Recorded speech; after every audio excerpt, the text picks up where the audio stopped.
आज का हमारा नावल है मोहब्बत के रंग, जिसकी राइटर हैं अना इलियास। और पर्सनली मुझे ये नावल बहुत पसंद है। मतलब मैंने जब रीड किया था फर्स्ट टाइम तो मुझे ये बहुत अच्छा लगा था। तो मैं होप करती हूँ कि आप लोगों को भी अच्छा लगे। तो पढ़ते हैं। क्या मुसीबत है, ये बारिश भी इसी वक्त होनी थी। और वैसे तो लाहौर की बारिश कितनी जल्दी ख़त्म हो जाती है, लेकिन लगता है आज बादल ने सारे कतरे ख़त्म करके ही घर जाना है। अदीना की झुंझलाहट भरी आवाज़ आई। रूहा और अदीना अपनी एक फ्रेंड की शादी से वापसी पर रिक्शे पर बैठी घर जा रही थी कि रिक्शा आधे रास्ते में ही किसी खराबी के बाइस बंद हो गया। ऊपर से ऐसी तूफानी बारिश शुरू हुई कि अल्लामा अब रात के फैलते साए देखकर दोनों की परेशानी उरूज पर थी। और अगर बारिश होनी ही थी तो क्या ये ज़रूरी था कि हमारा ही रिक्शा ख़राब होता? सब आपकी वजह से हुआ है। कितना मना किया था अम्मी ने कि मत जाओ। आपके बिना तो जैसे उसकी शादी नहीं होनी थी ना। रूहा को रह रहकर अपने कल होने वाले पेपर की टेंशन सता रही थी, जिसकी तैयारी उसने अभी करनी थी। अब तुम शुरू हो जाओ भाई साहब, कि आज की सदी में ये रिक्शा ठीक हो जाएगा। रूहा को झाड़ पिलाकर बाकी का गुस्सा उसने रिक्शे वाले पे उतारा। बाजी, आप अपना कोई और इंतज़ाम कर लो। मेरा रिक्शा किसी मैकेनिक को दिखाए बगैर ठीक नहीं होगा। खाली रिक्शे को तो मैं घसीट लूँगा, आपको इस तूफान में कहाँ लिए फिरूँगा। रिक्शे वाले की बात ने उसका दिमाग घुमा दिया। इस मौसम में हम कोई और इंतज़ाम कहाँ से करेंगे? तो मैं क्या करूं बाजी, रिक्शे वाले ने बेचारगी से कहा। रूहा अदीना को खा जाने वाली नज़रों से देख रही थी। अदीना जानती थी, इसीलिए उसने रूहा की जानिब देखने से गुरेज किया। जल्दी से इलाके का जायज़ा लिया। डिफेंस का कोई ब्लॉक था। एकदम उसे याद आया कि इसी रोड पर उसके बॉस का घर है। जल्दी से उसने मोबाइल बैग से निकल कर कोई नंबर मिलाया। हेलो हिना यार, जल्दी से सर शहर यार के घर का एड्रेस बताओ। ओके थैंक्स, सुबह बताऊंगी। उसने जल्दी से दिमाग में मतलूबा एड्रेस दोहराया और दाएं जानिब कोठी को गौर से देखा तो उसे लगा इसकी मतलूबा जगह यही है। भाई बस ये एक काम करो, मैं आपको एक एड्रेस लिख कर देती हूँ, चेक करके आओ। ये सामने वाले घर का एड्रेस यही है। अदीना ने जल्दी से एक सफ़े पर एड्रेस लिखा। वो रिक्शा वाला दाईं जानिब बने घर की नंबर प्लेट पढ़ने के लिए गया। क्या करने लगी हैं अब आप? रूहा ने किसी कदर सरासमगी से अपनी डियरिंग बहन को देखा, जो किसी भी वक्त कुछ भी कर देती थी। चुप करो तुम, अदीना ने उसे खामोश करवाया। जी बाजी यही है, रिक्शा वाला बारिश में भीगता वापस आते हुए बोला। बस भाई, अब हम थोड़ी देर तक तुम्हारा रिक्शा छोड़ देंगे। अदीना ने जोर से कोई नंबर डायल करते हुए कहा। दूसरी ही बेल पर कॉल उठा ली गई। Hello, how are you Adina? Shaheer की गंभीर आवाज़ सुनाई दी। I am good sir. Sir आप घर पर हैं? जी खैरियत? शहीर ने हैरान होते हुए पूछा। सर हम आपके घर के बाहर हैं, अगर आप हमें अंदर आने दें तो बाकी की डिटेल फिर सुनाती हूँ। What? Okay I am coming. वो हैरान होता छतरी लेता बाहर भागा, क्योंकि गेट काफ़ी फासले पर था और वहाँ तक पहुँचते वो भीग सकता था। चौकीदार को दरवाज़ा खोलने को कहा। तुमने अगर जाने से इनकार किया तो मैं तुम्हें यहीं छोड़ जाऊंगी। वो जो अदीना को कुछ कहना चाहती थी, उसके तेवर देखकर खामोशी से रिक्शे से उतर गई। फिर भागते हुए शहीर के दरवाजे तक आई, जहां वो गेट खोले पहले से उनका मुंतजिर था। दूसरी छतरी अदीना को पकड़ाई, उनको लिए सीधा ड्राइंग रूम की जानिब आया। हाँ जी, अब बताएं, ये एडवेंचर किस खुशी में था?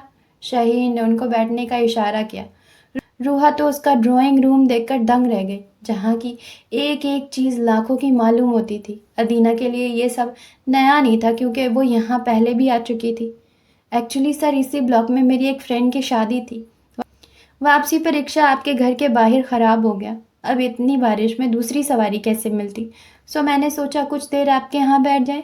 रुकती है तो कोई और देखते हैं। अदीना ने तफसील बताई और इस दौरान उसकी नज़र रूहा को बार बार देख रही थी, जिसके लिए शहीर के अलावा बाकी हर चीज़ तवज्जो तलब थी। बहुत अच्छा किया आपने। बाय द वे, इनकी तारीफ़? शहीर ने रूहा की जानिब इशारा किया। ओ सॉरी, मैं इंट्रोडक्शन करवाना भूल गई। Meet my younger sister Ruha. अब शहीर ने अपनी आंखों का फोकस बाकायदा उसकी जानिब किया। Nice to meet you. कौन से ग्रेड में हैं आप? शहीर ने शरारत से उससे पूछा, जो वाकई अपनी उम्र से बहुत छोटी नज़र आती थी। वो जो शहीर की शरारत समझकर पेचो ताप खा रही थी, अदीना के कह कहे पर उसे घूरने लगी। नहीं sir, she is a university girl. Really?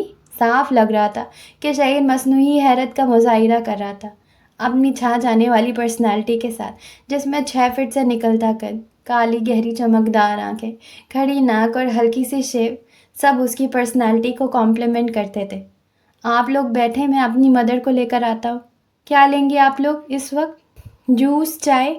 किसी भी तकलीफ़ के बगैर बताइएगा, शहीर ने उठते ही पूछा। सर बस चाय पिलवा दें, कोई और तकलीफ़ मत कीजिएगा प्लीज़, अदीना ने सहूलत से सिर्फ चाय का कहा। शहीर अंदर की जानिब बढ़ गया।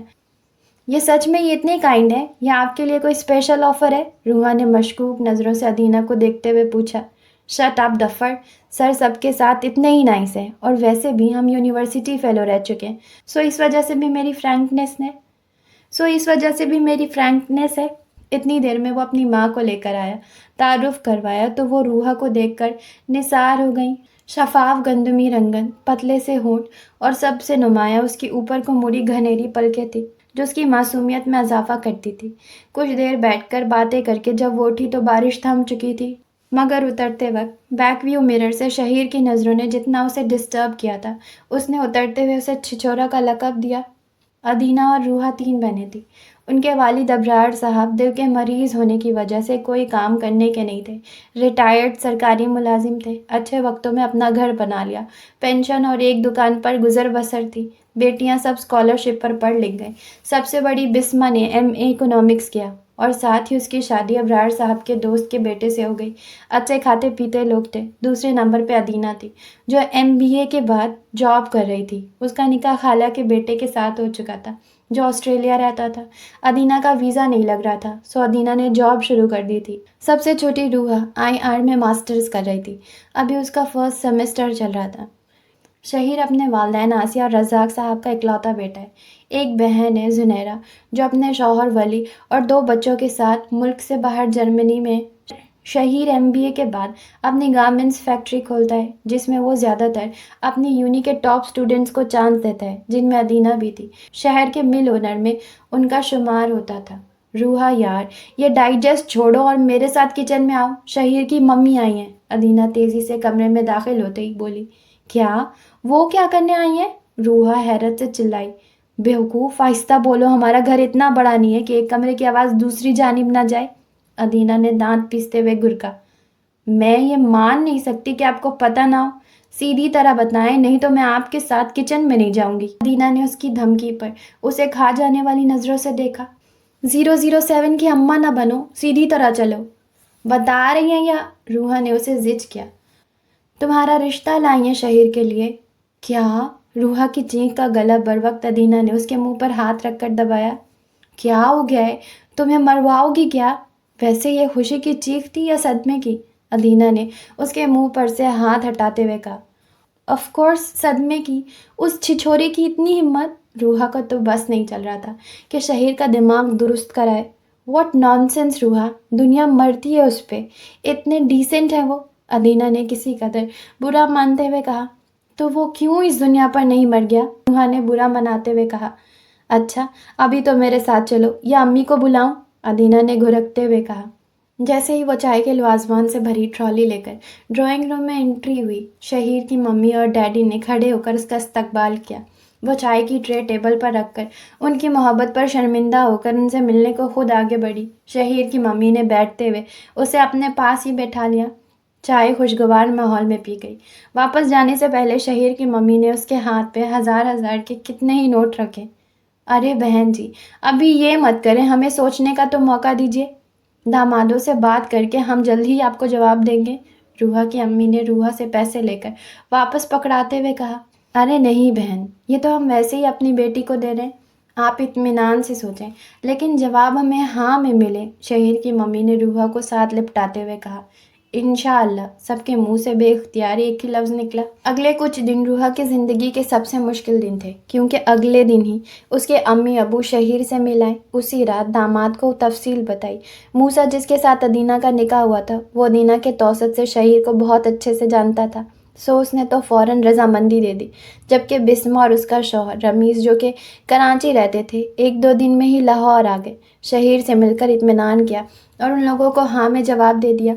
उस तमाम वक्त में रूहा खामोश तमाशाई थी। आखिर बिस्मा के आगे फट पड़ी जब वो उसे शहीर के हवाले से छेड़ रही थी।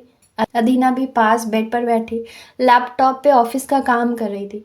बस करें आप सब, तंग आ गई हूँ मैं घर में ये सब बातें सुनकर।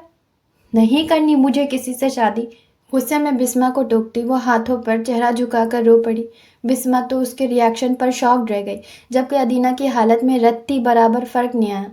क्या कह रही है ये? बिस्मा के मुंह से बमुश्किल ये अल्फाज निकले। उसने अदीना की तरफ रुख मोड़कर पूछा। रूहा से वो बहुत प्यार करती थी, शादी से पहले माँ बनकर उसका ख्याल रखती थी। बेइख्तियार उसको अपने साथ लिपटाया। बकवास कर रही है, उसको करने दें। आप होती कौन है मेरी जिंदगी का फैसला करने वाली? रूहा चिल्लाकर बोली। उसकी ऊंची आवाज़ सुनकर सफ़िया बेगम घबरा कर अंदर आई। क्या हुआ है? उन्होंने घबरा कर पूछा। पूछे इनसे, क्यों मेरी ज़िंदगी का फ़ैसला ये कर रही हैं? ये कोई सब्जेक्ट सिलेक्शन या यूनिवर्सिटी में एडमिशन का मामला नहीं है जो मैं इन पर डिपेंड करूँगी। मेरी ज़िंदगी का मामला है ये। अदीना की जानिब गुस्से से देखती, आंसू साफ करते बोली। अदीना, तुमने तो कहा था कि रूहा राज़ी है। बिस्मा ने हैरत से अदीना की जानिब देखा, जो गुस्से से लैपटॉप बंद कर रही थी। अदीना? सफ़िया बेगम ने भी बेयकीने से उसकी तरफ देखा। क्या अदीना, ये कोई भी बेतुका फैसला करेगी तो क्या हम मान लेंगे? हाँ, इसने इनकार किया था, और जिस बात पर किया था वो बात बताऊंगी तो आप एक लगाएंगी इसको? अदीना ने माँ को देखते हुए कहा। उसने बिस्मा को बारिश वाले दिन की बात मनोअन सुनाई, और ये भी कि वापसी पर रूहा को बार बार देखने की वजह से रूहा ने उसका नाम छिछोरा रखा। रूहा को उम्मीद नहीं थी कि वो माँ के सामने ये सब कह देगी। वो दोनों मुस्कुराने लगी। इसको ये बात समझ नहीं आ रही कि अगर वो गलत बंदा होता तो रिश्ता क्यों भेजता। इतनी चाहत से इस जफ़र का जिक्र करते हुए उसने आंटी को घर भेजने की परमिशन ली थी। इतना अच्छा लड़का है कि इस बात पे हम इसे रिजेक्ट करें? अदीना ने अच्छी खासी उसे झाड़ पिलाई। बस मुझे नहीं करनी शादी वादी। देख रूहा, तूने मुझे कभी नहीं सताया, अब फिजूल की बातें ना कर। मैं तेरी बेमकसद बातों में इतना अच्छा रिश्ता नहीं गंवा सकती। बिस्मा, तुम ही समझाओ इसे। सफ़िया बेगम उसके अज़र को खाते में लाए बगैर बाहर चली गई। मसला क्या है तुम्हारे साथ? इतना अच्छा लड़का है, सब कुछ है उसके पास, तुम्हें चाहत से अपना रहा है। बिस्मा ने उसकी गोद में रखे हाथों में हाथ रखते हुए कहा। मैं इस सब के लिए तैयार नहीं हूँ। वैसे भी first impression is the last impression. बिल्कुल गलत रूहा। इस रिलेशन में आप साथ रहते हुए भी एक दूसरे को समझ नहीं पाते। फर्स्ट इम्प्रेशन का रीज़न तो बिल्कुल भी वैलिड नहीं है। बिस्मा ने उसे रसानियत से समझाते हुए कहा। ओए होए, फर्स्ट इम्प्रेशन, एक दो मुलाकातें करवा दूँ? अदीना ने शरारत से कहा। जी नहीं, आप तो रहने ही दें। रूहा ने गुस्से से उसे देखा। देखो मेरी जान, अम्मी अब्बू हम सब इस रिश्ते पर बहुत खुश हैं कि हम सब का लाइफ एक्सपीरियंस तुम्हारे लिए कोई मायने नहीं रखता। मैंने ये तो नहीं कहा, रूहा ने जल्दी से कहा। तो फिर हम पर भरोसा रखो, इंशाल्लाह वो बहुत अच्छा साबित होगा तुम्हारे लिए। बिस्मा ने उसे खुद से लगाते तसल्ली दी। अगर तुम्हें लव एट फर्स्ट साइट पर यकीन नहीं आ रहा तो मैं शहीर को कहती हूँ तुम्हें तफसीली कॉल करे और अपने दिल का हाल सुनाए। अदीना अब भी शरारत से बाज नहीं आई। खबरदार, जो आपने उन्हें मेरा नंबर दिया। उन्हें? बस करो, मत तंग करो। बिस्मा ने मुस्कुराहट दबाते हुए उसे घरका।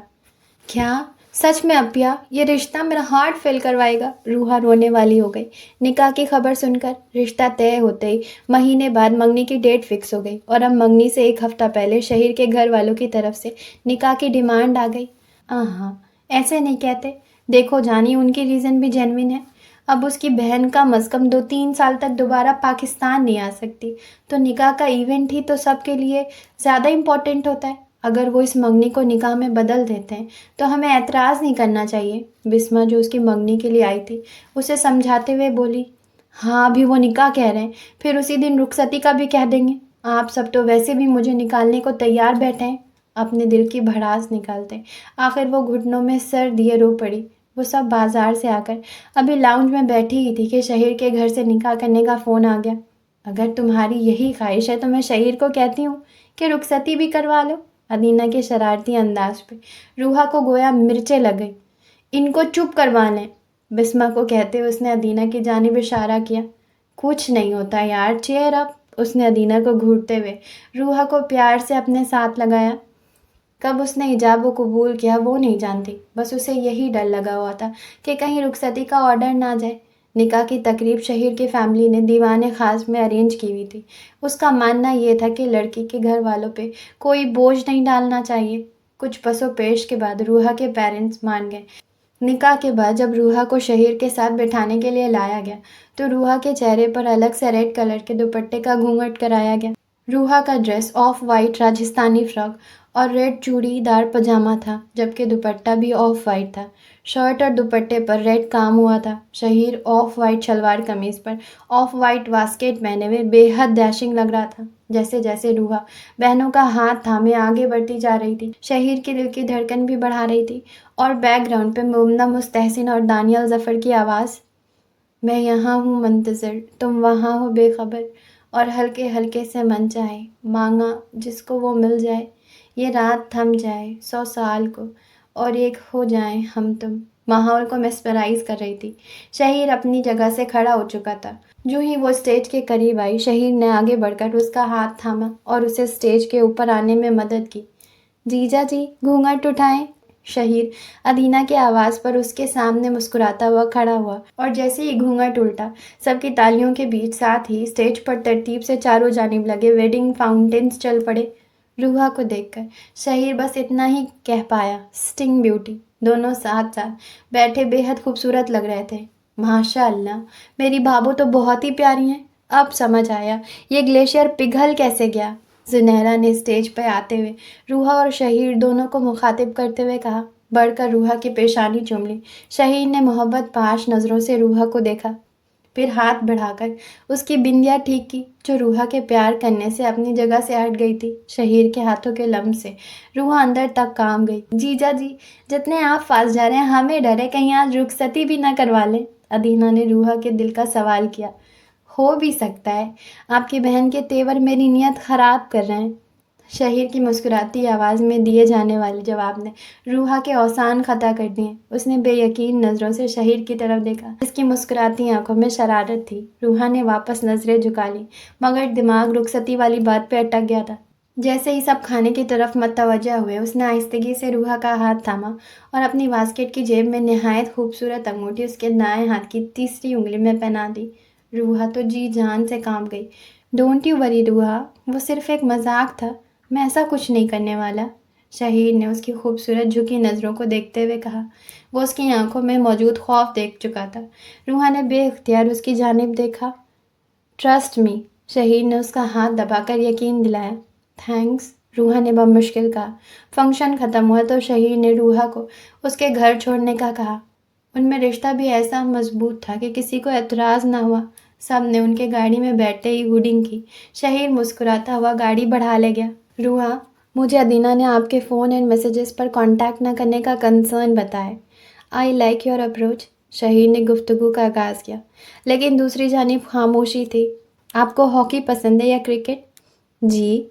शहीर के इतने गैर मुतवक्का सवाल पर उसने हैरान होकर कहा। शुक्र आप कुछ बोली तो सही। ऐसे अगर मैं यहाँ से लेकर आपको गायब हो जाऊँ तो? शहीर की बात पर तो रूहा का सांस खुश्क हो गया। उसने खौफ से फटी आंखों से शहीर को देखा। किडिंग यार, सीरियसली रूहा? रूहा की आंखों में आंसू सिमटते देखकर शहीर के हाथ के तोते उड़ गए। रूहा चेहरा हाथों में लिए सिसक पड़ी। शहीर ने सड़क की साइड पर गाड़ी रोकी। Ruha, honey please, sorry, just kidding dear. आपकी स्टडीज़ कंप्लीट होने तक ऐसा कुछ नहीं होगा। Really sorry, I didn't mean to hurt you. Shaheer ने उसके चेहरे से हाथ हटाते हुए कहा। उसके आंसू साफ किया और फिर बेइख्तियार उसके माथे पर बोसा दिया।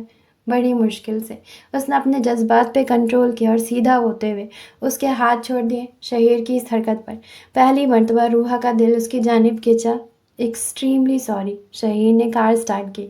इट्स ओके, रूहा ने अपना सांस बहाल करते हुए कहा। शहीर ने बमुश्किल उस पर से नज़रें हटाते हुए स्टेरियो ऑन किया, जिस पर मौत्स ऑफ रेसिंग ग्लेशियर चल रहा था, और उसकी हर लाइन शहीर के दिल की तर्जुमानी कर रही थी। I knew you were danger. I knew you were harm. But I kept on coming like a moth to a flame. I'm your stranger on neon roads. So come on over, my glowing rose. I need your danger. I need your harm to pull me closer. बाकी सारा रास्ता खामोशी से गुजरा। घर के बाहर गाड़ी रोकते हुए शहीर ने आहिस्ता से उसका हाथ थाम कर कहा, आई विल मिस यू। रूहा का हाथ उसके हाथ में कांप गया। शहीर उसका हाथ छोड़कर गाड़ी से उतरा, जहां बिस्मा और उसके हस्बैंड पहले ही से मुंतजिर थे। शहीर सबसे मिलकर और रूहा का रूप आंखों में बसाकर वापस चला गया। आखिर तुम्हें ऐसा कौन सा ड्रेस चाहिए? 1 घंटे से हम फिर रहे हैं, लेकिन तुम्हें कुछ पसंद नहीं आ रहा। अब ये लास्ट शॉप है, यहाँ कुछ पसंद नहीं आया तो हम वापस चलेंगे। रूहा की यूनिवर्सिटी में कोई फंक्शन था जिसके लिए उसे ड्रेस चाहिए था। अदीना जैसे ही ऑफिस से आई वो लिंक रोड ले आई। अस्सलाम वालेकुम बेटा, व्हाट अ प्लेजेंट सरप्राइज। अभी वो एक सूट निकाल कर देख ही रही थी कि उन्हें अपने बिल्कुल पीछे शहीर की मम्मी की आवाज़ सुनाई दी। अस्सलाम वालेकुम आंटी, कैसी हैं आप। दोनों बारी बारी उनसे मिली। शहीर भी साथ था। ब्लैक जीन्स और स्काई ब्लू पोलो की शर्ट में पहने वो पूरे माहौल पर छाया हुआ लग रहा था। चेहरे पर वही नर्म सा तासिर जो उसकी शख्सियत का खासा थी। हल्की सी शेव और रूहा को देखती चमकती आंखें। रूहा ने एक बेख्तियार नज़र के बाद दोबारा देखने से गुरेज किया। और भाई किसकी शॉपिंग हो रही है। शहीर की मम्मी ने खुशगवार लहजे में पूछा। आंटी कल इसकी यूनी में कोई फंक्शन है, बस उसी के लिए ड्रेस लेने आई है। अदीना ने रूहा की तरफ इशारा करते हुए कहा। अच्छा ग्रेट, भाई शहीर की चॉइस बहुत क्लासिक होती है। जाओ शहीर, इसको ले जाओ और अच्छा सा ड्रेस दिलाना। मैं तो खुद अपने हर फंक्शन की शॉपिंग इसके साथ करती हूँ। मैं और अदीना तब तक अपने लिए देखते हैं। चलो बेटा। वो दोनों हैरान रूहा को उसी कैफियत में छोड़ गई। चले मिसेस। शहीर गुमसुम खड़ी रूहा को देखकर मुस्कुराहट दबाता उससे बोला। अभी तो रूहा को देखकर उसने उसके साथ शॉपिंग करने की ख्वाहिश की थी कि मम्मी ने उसका इंतज़ाम भी कर दिया। थैंक्स मम्मी, दिल में माँ का शुक्रिया अदा करता रूहा को लिए आगे बढ़ा। आई थिंक ये आपको सूट करेगा। एक बहुत खूबसूरत पीच और पिंक के कॉन्ट्रास्ट में शहीर ने उसके लिए सूट लिया। वो इतने महंगे ब्रांड का भी सोच भी नहीं सकती थी। ये तो बहुत एक्सपेंसिव होगा, रूहा ने हिचकिचाते हुए कहा। Doesn't matter. शहीर ने नरमी से मुस्कुराते उसका हाथ थामा और काउंटर की जानिब बढ़ गया। उसे लिए वो मैकडॉनल्ड आया। क्या लेंगे आप। मुझे भूख नहीं है। रूहा के लिए उसके साथ बैठना बहुत मुश्किल काम लग रहा था और वो नज़रें जिन्होंने पहली मर्तबा उलझन में मुब्तला किया था आज उसके दिल को अलग ही लय में धड़का रही थी। ये यकीनन उस रिश्ते का असर था जो उनके माँ बहन बन गया था। आपको भूख नहीं, लेकिन मुझे शदीद भूख लगी है। क्या आप अच्छी बीवी की तरह मेरा साथ नहीं देंगी। शहीर का आँच देता लहजा उसके गाल दहका गया। बेचारगी से उसकी जानिब देखकर नज़रें झुका ली। ओके आइसक्रीम चलेगी। रूहा ने मजबूर होकर आहिस्ता से सर असबात में हिलाया और ऑर्डर करने चला गया। जहाँ तक मेरी इन्फॉर्मेशन है तो आप आईआर स्टूडेंट हैं, साइंटिस्ट नहीं। शहीर ने बड़ी संजीदगी से रूहा से पूछा। रूहा ने उसकी बात का मकसद ना समझते हुए सर हिलाया। फिर आप आइसक्रीम का कौन सा फ्लेवर ईजाद करने का सोच रही हैं। शहीर ने संजीदगी से रूहा को कहा जो आइसक्रीम का कप सामने रखे शहीर की बार बार खुद पर पड़ने वाली नज़रों से नर्वस हो रही थी। आप मेरी तरफ देखना बंद करें तो मैं खाऊंगी। आप मुझे नर्वस कर रहे हैं। रूहा ने किसी कदर खफगी और बेचारगी से कहा। शहीर अपनी बेसाख्ता मुस्कुराहट नहीं रोक पाया। ओके मैं आंखें बंद करता हूँ, इस शर्त पे कि आप मुझे भी खिलाएंगी। रूहा का दिल बेहद ज़ोर से धड़का। चलें फिर आप अपना कप पकड़ें, मम्मी की मिस्ड कॉल आ गई है, उनके पास चलते हैं। शहीर को उसकी हालत पर तरस आ गया, सो उसने उसे मज़ीद तंग करने का इरादा बदलते हुए उसे चलने को कहा तो उसकी सांसें बहाल हुई। मुबारक हो भाई, तुम्हारी सास तुम्हें इस्लामाबाद लेकर जाना चाहती हैं। आप तो हमेशा बुरी खबर लेकर ही आती हैं, रूहा ने मुंह बनाते हुए कहा। अभी वो बात कर ही रही थी कि सफ़िया बेगम उनके कमरे में आई। रूहा बेटा, तुम्हारी सास तुम्हें अपने साथ एक शादी में इस्लामाबाद ले जाना चाहती है। अम्मी अभी मैं रुखसत तो नहीं हुई ना। रूहा ने झुंझलाकर माँ को कहा। बेटा मगर तुम उस घर की बहू तो हो ना, और फिर निकाह हुआ है, मैं इनकार कर ही नहीं सकती। देखो बेटा, उन्होंने मुझसे बहुत मान से कहा है। अम्मी, रूहा ने बेचारगी से कहा। ओके चलो फिर तैयारी पकड़ो, शाम में तुम्हें ले जाएंगी। रूहा ने बेदिली से पैकिंग की। वो तो सोच सोच कर अधमुई हुई जा रही थी कि इतने दिन शहीर के जज्बे लुटाती आंखों का सामना कैसे करेगी। Good evening everyone. वो जो थका हारा ऑफिस से रात गए घर दाखिल हुआ था, मम्मी और पापा के साथ एक तीसरे वजूद को डाइनिंग टेबल पर सबके साथ खाना खाते देखकर हैरान हुआ, क्योंकि उसकी बैग शहीर की जानिब थी। बेटा हम तो अब गुड नाइट कहने वाले थे, तुम्हारी अभी तक इवनिंग चल रही है। पापा ने लतीफ़ सा तंज करते हुए रूहा के बराबर बैठने का कहा, जो अभी तक रूहा की आमद से बेखबर था। आगे बढ़ते ही जूं ही शहीर करीब आया, रूहा को देखते शॉक रह गया और रूहा उसकी तो धड़कन शहीर के करीब आते ही तेज़ हो गई। जैसे ही उसकी नज़र रूहा पर पड़ी, उसने हैरत से आसिया बेगम को देखा। उन्होंने मुस्कुराते हुए कहा, सरप्राइज़ फॉर यू। शोएब भाई ने मुर्तज़ा को ताकीद की थी कि रूहा को लाजमी लेकर आएं। सो मैं आज शाम ही उसे ले आई। Very pleasant surprise.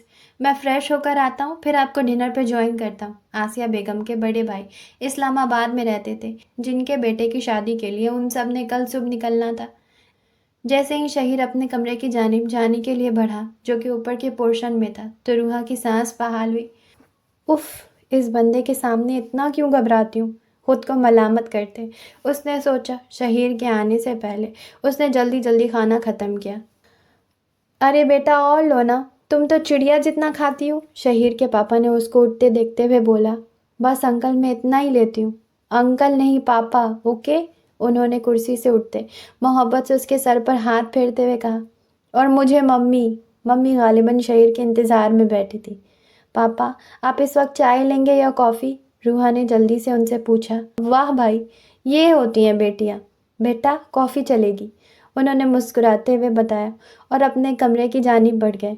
और मम्मी आप? रूहा ने उनकी जानिब देखते हुए कहा। मेरी जान, मैं कुछ नहीं लूँगी, तुम बस अपने और पापा और शहीर के लिए बनाओ। आसिया बेगम ने निहायत मोहब्बत से उसको देखते हुए कहा। वो बर्तन उठाने लगी। अरे बेटा रहने दो, वसीम उठा लेगा।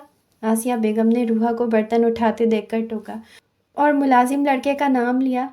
कोई बात नहीं मम्मी, उसने सहूलत से कहा। किचन में आकर वसीम से कॉफ़ी की चीज़ों का पूछा और दिल में दुआ करने लगी कि शहीर से अभी उसका सामना ना हो, क्योंकि उसकी आवाज़ अब ड्राइंग रूम से आ रही थी। जैसे ही वो कॉफ़ी बनाकर फारिग हुई और दूध फ्रिज में रखने के लिए मुड़ी, दरवाजे में खड़े शहीर से नज़र मिली। उसने भरपूर नज़रों से रूहा को देखकर वसीम को बुलाया। मम्मी कह रही हैं कि टेबल से बर्तन उठा लो। रूहा धड़कते दिल से फ्रिज की जानिब मुड़ी। तो आप मुझसे छुप के यहाँ बैठी हैं? शहीर अंदर आकर कुर्सी स्लैब के साथ टेक लगाकर खड़ा हुआ, जहाँ कॉफ़ी के कप पड़े थे। जी नहीं, मैं क्यों छुपूंगी आपसे? रूहा ने अपना लहजा मजबूत बनाने की कोशिश की। वापस आकर ट्रे में कप रखने लगी, मगर उसके हाथों की लर्जिश शहीर से छुपी नहीं रही। मैं इस कॉफ़ी को किसी सूरत मिस नहीं करना चाहता, लेकिन आपके हाथों की शिवरिंग देखकर लग रहा है मेरी ये ख्वाहिश पूरी नहीं होगी। तो बेहतर है ये ट्रे मैं पकड़ लूँ। और मम्मी ने ऑर्डर दिया है कि आपको ऊपर का पोर्शन दिखाऊं, सोच लें। शहीर ने उसके हाथ से ट्रे लेते हुए कहा। आप इधर रुके, मैं पापा को कॉफ़ी दे आऊँ। शहीर ने रूहा को सीढ़ियों के पास रुकने का कहा और ख़ुद पापा को कॉफ़ी देने चल पड़ा। आते साथ उसने रूहा को हाथ से आगे बढ़ने का कहा, ऊपर के सब रूम्स दिखाकर। आखिर में वो अपने कमरे की जानिब आया। और ये है हमारा रूम। वो जो अब तक उसके साथ चलते हुए अपना एतमाद बहाल कर चुकी थी, शहीर के आँच देते लहजे में कहे अल्फाज उसका एतमाद बिखेरने लगे। नहायत डिसेंट सेटिंग, रॉयल ब्लू और डल गोल्ड कलर की स्कीमिंग का तमाम फर्नीचर था। रूम में एंटर होते ही जहाज़ी साइज बेड था। बेड के दाएं जानिब की पूरी वॉल ग्लास की थी, जिस पर पर्दे पड़े हुए थे। बेड के आगे खूबसूरत सा काउच था। बेड के सामने दीवार पर एलसीडी नस्ब था। बेड के बाएं जानिब ड्रेसिंग रूम और उसके आगे वॉशरूम था। ग्लास वॉल के साथ एक दरवाज़ा टेरेस की जानिब खुलता था। बेड के सामने वाली दीवार के साथ एक राइटिंग टेबल और चेयर था, साथ में लैपटॉप और स्टेरियो था। शहीर ने बेड के साइड टेबल पर ट्रे रखी, फिर रूहा को काउच पर बैठने का इशारा किया और राइटिंग टेबल के साथ रखी चेयर उसके सामने रखता हुआ उस पर बैठकर कॉफ़ी पीने लगा। कैसा लगा आपको ये रूम? रूहा को नज़रों के फोकस में रखकर उसने पूछा। बहुत अच्छा। कोई चेंजेस करवानी है? नहीं। रूहा के मुसलसल इधर उधर देखने पर शहीर कुछ देर उसकी हरकत को नोट करता रहा। रूहा, आप इस रिश्ते से खुश हैं? शहीर ने जांचती नज़रों से रूहा को देखा। उसने हैरान होकर शहीर की जानिब देखा। आप ये क्यों पूछ रहे हैं? मुझे ऐसा क्यों लगता है कि आप खुश नहीं हैं? जब भी हम मिले हैं, आपने हाँ, हूँ, नहीं और जी के अलावा कभी कुछ नहीं कहा, और आप मेरी तरफ देखना भी अवॉइड करते हैं। Is there something wrong in our relationship? ऐसी बात नहीं है। एक्चुअली मैंने अब्बू के अलावा कभी किसी लड़के से बात नहीं की, और शुरू से मैं इतनी कॉन्फिडेंट नहीं हूँ जितनी अदीना आपा, बिस्मा आपा हैं। और वैसे भी आप पता नहीं कैसे देखते हैं मुझे कि मैं कंफ्यूज्ड हो जाती हूँ। मुझसे आपकी तरफ नहीं देखा जाता। रूहा ने उसे सादगी से सब बताया, जो भी वो उसके बारे में फ़ील करती थी। शहीर की संजीदा लहजे पर उसे कुछ गलत होने का एहसास हुआ। उसकी सादगी पर शहीर अपनी बेसाख्ता मुस्कुराहट रोक नहीं पाया। प्लीज़, आप अदीना अपिया को ये सब मत बताइएगा, वो पहले ही कहती हैं मुझे किसी बात की अकल नहीं, और शहीर तुम्हारी नर्वसनेस से कहीं ये ना समझे कि तुम इस रिश्ते से खुश नहीं हो। लेकिन सीरियसली ऐसा नहीं, पता नहीं मुझे आपके सामने क्या हो जाता है। Please sorry. जिस बात का डर अदीना को था वही बात हो गई। इट्स ओके डियर, मैं किसी को कुछ नहीं बताता। एक काम करते हैं, कुछ अरसे के लिए भूल जाते हैं कि हम हस्बैंड एंड वाइफ हैं, फ्रेंड्स बन जाते हैं। फ्रेंड्स तो है ना आपकी। रूहा ने इस बात में सर हिलाया। फिर शहीर उससे उसकी यूनिवर्सिटी और पसंदीदा चीज़ों के बारे में पूछता रहा ताकि उसकी नर्वसनेस कम हो। फिर फ्रेंड्स।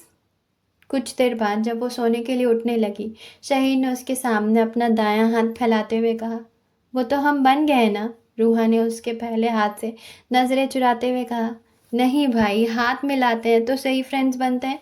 शहीर उसके सामने खड़े होते हुए बोला, और ये एटिकेट्स के सख्त खिलाफ हैं कि एक शख्स आपकी तरफ दोस्ती का हाथ बढ़ाए और आप थामे नहीं। शहीर ने कहते हुए मुस्कुराहट होठों में दबाई। मैं आपको जाने नहीं दूंगा यहाँ से तब तक। हाँ, आप मुझे धमकी दे रहे हैं। वो कुछ देर पहले रिलैक्स हो गई थी, फिर से परेशान हो गई। नहीं यार, रिक्वेस्ट कर रहा हूँ। रूहा ने धड़कते दिल से उसके हाथ में अपना नाजुक सा हाथ बढ़ाया। Thanks my sweet friend. शहीद ने हल्के से उसका हाथ दबाकर छोड़ा। वो तेज़ी से उसके कमरे से निकली। गेस्ट रूम में आकर अपने धड़कते दिल को संभाला। अभी बेड पर लेटकर मोबाइल हाथ में लिया ही था कि अनजाने नंबर से मैसेज आया। हैरान होकर खोला। Missing your presence in my room sweet friends, your Shaheer. Ruha के चेहरे पर बेसाख्ता मुस्कुराहट बिखरी।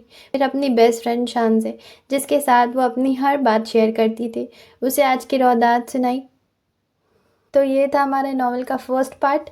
हम मिलेंगे नेक्स्ट पार्ट में, और जाने से पहले चैनल को सब्सक्राइब कर भी दो यार। ठीक है, फिर हम मिलेंगे अब नेक्स्ट पार्ट में। Okay bye.